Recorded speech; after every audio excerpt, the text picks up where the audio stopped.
इस समय बैठे हैं समित टिक्कू जी के पास, आज जो कि आम आदमी पार्टी से 59 विधानसभा से दावेदारी पेश कर रहे हैं और पार्टी ने इनको यहाँ से प्रत्याशी घोषित किया है। टिक्कू जी, सबसे पहले आपका स्वागत है हमारे चैनल पर। धन्यवाद अतुल भाई। जैसे कि आचार संहिता लागू हो गई है, अब पार्टी के द्वारा किस प्रकार से प्रचार प्रसार का कार्यक्रम किया जाएगा, क्योंकि चुनाव आयोग ने बहुत से नियम निकाले हैं कि सभाएं नहीं होंगी, जो भी है, आप किस तरह आप प्रचार प्रसार करेंगे? हम लोग सोशल मीडिया के माध्यम से, चाहे वो व्हाट्सएप हो, चाहे वो फेसबुक हो, ट्विटर हो, जूम ऐप हो, स्काइप हो, इसके माध्यम से हम लोग अपना प्रचार प्रसार करेंगे। अभी एक बड़ी विषम सी परिस्थिति पूरे देश ही क्या विश्व में आई हुई है, तो सबसे पहले तो आपके चैनल के माध्यम से मैं सभी एक निवेदन करूंगा जनता से कि वो कोविड प्रोटोकॉल का पूरा ख्याल रखें और अच्छे से मास्क लगाएं और हो सके तो सोशल डिस्टेंसिंग का भी पालन करें। तो हम जो हमारे कार्यकर्ता हैं वो बहुत उत्साहित हैं इन चुनावों को लेके। जो दिल्ली में हो रहा है वो हम जनता तक सोशल मीडिया प्लेटफॉर्म के माध्यम से, हमारे पत्रकार बंधुओं के माध्यम से, मीडिया के माध्यम से हम लोगों के बीच तक ले जाएंगे। और मेरी एक सरकार से विनती ये रहेगी कि हम लोगों को, यानी ऑपोजिशन पार्टीज को भी मीडिया में, सोशल मीडिया में एक ज्यादा स्पेस मिले कि एक, जिससे कि एक लेवल प्लेइंग जो गेम होता है वो हो सके।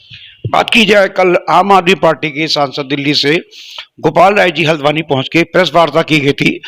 उनके द्वारा बताया गया 10 जनवरी से एक कार्यक्रम करने वाले थे आप लोग, लेकिन अब आचार संहिता लग गई है, तो वो कार्यक्रम किस तरह होगा? देखिए जी, वो जो कोविड प्रोटोकॉल आया है उसकी वजह से जो राजनीतिक रैलियां जो हैं वो नहीं हो पाएंगी। तो हमने भी एक जिम्मेदार राजनीतिक पार्टी होते हुए इसको कैंसिल कर दिया है। वो कुछ कार्यकर्ताओं से, कम कार्यकर्ताओं से मुलाकातों का एक दौर जारी है। कार्यकर्ताओं में एक उत्साह है कि जिस तरह से शीर्ष नेतृत्व हम पर विश्वास कर रहा है। अगर आप हल्द्वानी में ही देखें तो पिछले 1 महीने में पहले इमरान हुसैन जी, हमारे खाद्य मंत्री, वो उन्होंने जनसभा करी। उसके बाद 16 दिसंबर को माननीय मनीष सिसोदिया जी, उप मुख्यमंत्री दिल्ली, उन्होंने एक जनसभा करी। फिर आतिशी जी, जो हमारी तेज तर्रार एक महिला नेत्री हैं दिल्ली की, वो आई और उन्होंने जो है एक जो संवाद किया महिलाओं के साथ। और अब अगर देखिए, आपकी गोपाल राय जी आए हैं और गोपाल राय जी ने का भी एक जो कार्यक्रम तय था लोगों के साथ।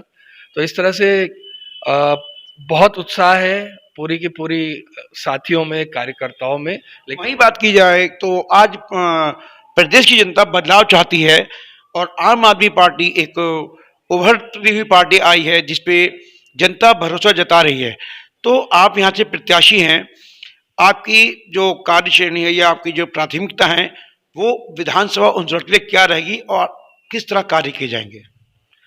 सबसे पहले मैं बचपन से ही देख रहा हूं कि जिस तरह से मालिकाना एक हक को लेके लोग संघर्षरत हैं हल्द्वानी के, कि 50 साल से रह रहे हैं, 60 साल से रह रहे हैं, 30 साल से, 40 साल से, लेकिन उसके बावजूद छत तो है लेकिन जमीन अपनी नहीं है।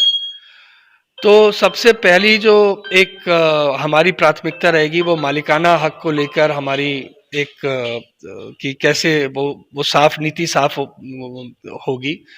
उसके बाद मैं, क्योंकि खुद शिक्षा के क्षेत्र से रहा हूँ और पूर्णतः मानता हूँ कि हल्द्वानी में शिक्षा की इतनी अपार संभावनाएं हैं कि हम राष्ट्रीय स्तर पर भी अपनी छाप छोड़ सकते हैं।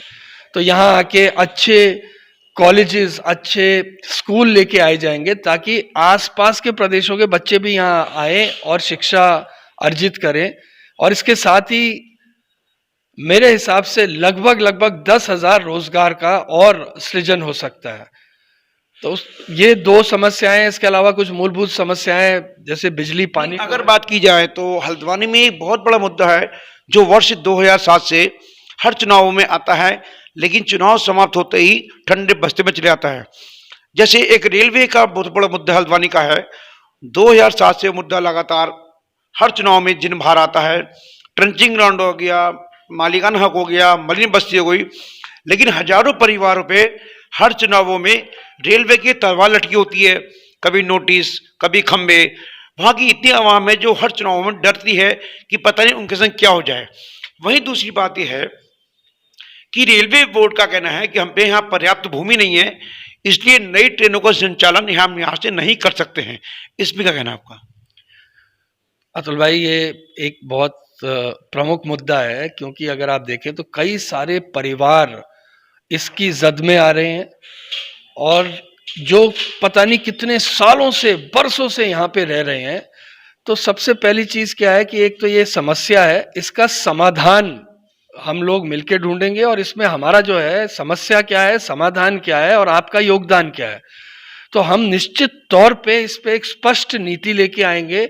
आम आदमी पार्टी एक आम आदमी की ही पार्टी है, आम आदमी आम लोगों की पार्टी है, तो लोगों के हित में जो भी बेहतर होगा हम उस नीति को लेके आएंगे और इन परिवारों को उजड़ने नहीं देंगे। क्या कोई भी पार्टी हो, क्या ऐसी नीति लेके आएगी, पहले इनको आवाज दिए जाए, इनके रहने की व्यवस्था की जाए, फिर इनको यहाँ से हटाने की बात की जाए? क्योंकि रेलवे बोर्ड कहता है जब तक ये लोग नहीं हटेंगे यहाँ ट्रेनों का संचालन नहीं हो पाएगा। तो ऐसे किसी का घर उजाड़ना भी मानवता के खिलाफ है। क्या पहले इनको आवाज बना के देने चाहिए? जी बिल्कुल, बिल्कुल ऐसा होना चाहिए। और हमने जिस तरह से दिल्ली में किया है, जहां झुग्गी वहां मकान, उसी तरह से कुछ ना कुछ हम योजना इनके लिए लेके आएंगे, और इसके लिए आम आदमी पार्टी प्रतिबद्ध है। एक और अहम सवाल, कुमाऊं के द्वारा हल्द्वानी में आज एक नासुर बन गया है जाम की स्थिति। आप जहां जाइए आपको जाम मिलता है, कभी एम्बुलेंस फंसी होती है, कई बच्चों की गाड़ी फंसी होती है। और सबसे बड़ी बात यह है, यदि किसी भी पार्टी का या कोई भी धार्मिक आयोजन किया जाता है तो हाईवे मार्ग घंटों जाम रहता है। इस जाम की स्थिति के लिए क्या प्लान है आपका? जब शहरीकरण होता है तो इस तरह की चीजें होती हैं, क्योंकि जो प्लानिंग है वो पूर्णतः उस पे कहना चाहिए कि अच्छे से नहीं की जाती है। तो हम एक शॉर्ट टर्म और एक लॉन्ग टर्म प्लान लेते हुए चलेंगे। एक शॉर्ट टर्म ये होगा कि अभी हाल फिलहाल कैसे हम निस्तारण कर सकते हैं।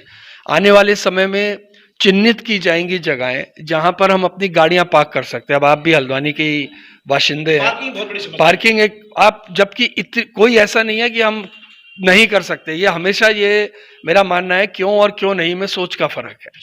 तो अगर हमने सोच लिया कि हम अच्छी पार्किंग व्यवस्था उपलब्ध कराएंगे, हम जो क्या कहते हैं, कहाँ पे किस तरह से रूट का डाइवर्जन होगा। आप देखिए हल्द्वानी में हर 15-20 दिन में जो है एक अलग रूट प्लान हो जाता है।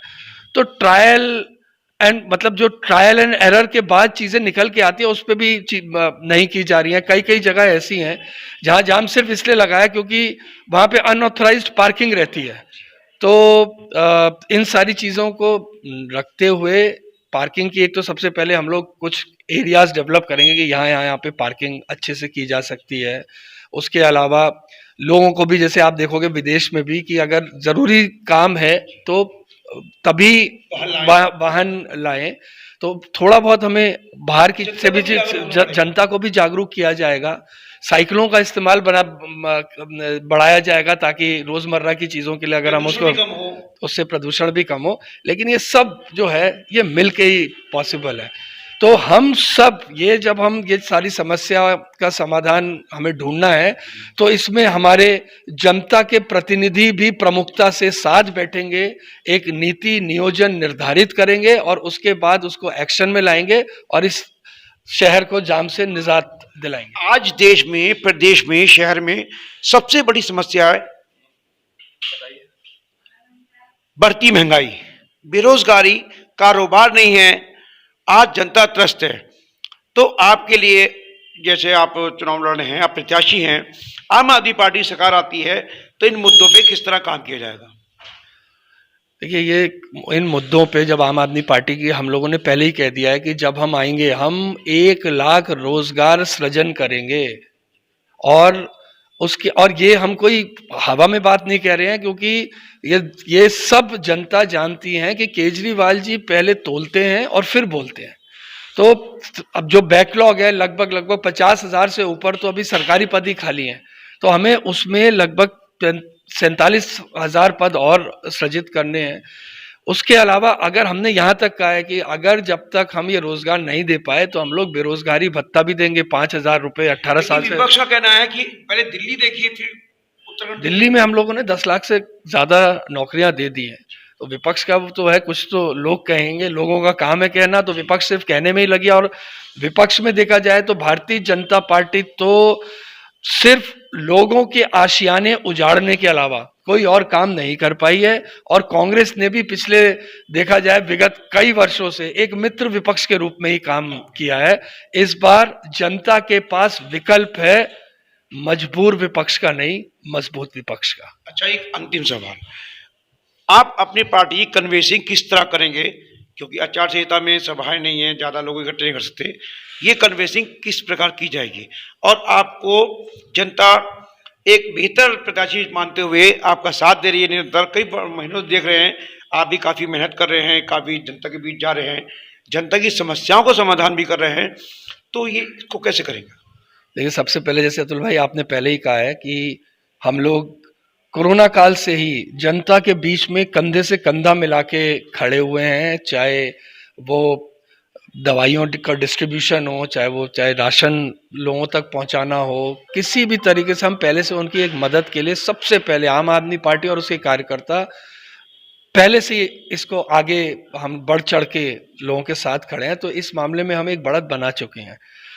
अपनी बात पहुंचाने का माध्यम आज की डेट में जो है वो सोशल मीडिया, जैसे मैं पहले कह चुका हूं कि सोशल मीडिया के माध्यम से, चाहे वो फेसबुक हो, व्हाट्सएप हो, ट्विटर हो, जूम हो, स्काइप, इनके माध्यम से हम लोगों के बीच में जाएंगे। और सबसे बड़ा योगदान तो आप मीडिया बंधुओं का रहेगा कि आप मीडिया के माध्यम से हम लोगों तक पहुंचेंगे और पूर्णतः विश्वास दिलाएंगे कि जितनी अच्छी नियत के साथ हमने दिल्ली में काम किया है, उससे बेहतर तरीके से हम उत्तराखंड का नव निर्माण करेंगे। और आपके जो पोर्टल के माध्यम से मैं आह्वान भी करना चाहूंगा कि हमारी जनता का, कि एक बार हम पे वो विश्वास करके देखें, उनके विश्वास पे पूर्णतः खरे उतरेंगे। एक अंतिम सवाल, प्रदेश में आम आदमी पार्टी कितने सीटें जीतने का दावा कर रही है? जी 70 सीटों पे लड़ रहे हैं, 70 भी जीत सकते हैं। सरकार बनाएगी? बिल्कुल बनाएगी। तो ये थे हमारे संग आम आदमी पार्टी के प्रत्याशी विधानसभा 59 से समित टिक्कू जी, जिनसे हमने आज वार्ता की और इनकी तरफ बताया गया कि आने वाले चुनावों में पार्टी किस तरह काम करेगी, प्रचार प्रसार अपनी पार्टी का किस तरह करेगी और इनकी प्राथमिकता क्या होंगी। हम संवाददाता अतुल अग्रवाल, डिजिटल चैनल हालाते शहर हल्द्वानी से। समित जी, हमसे बात करने का आपका बहुत धन्यवाद। धन्यवाद।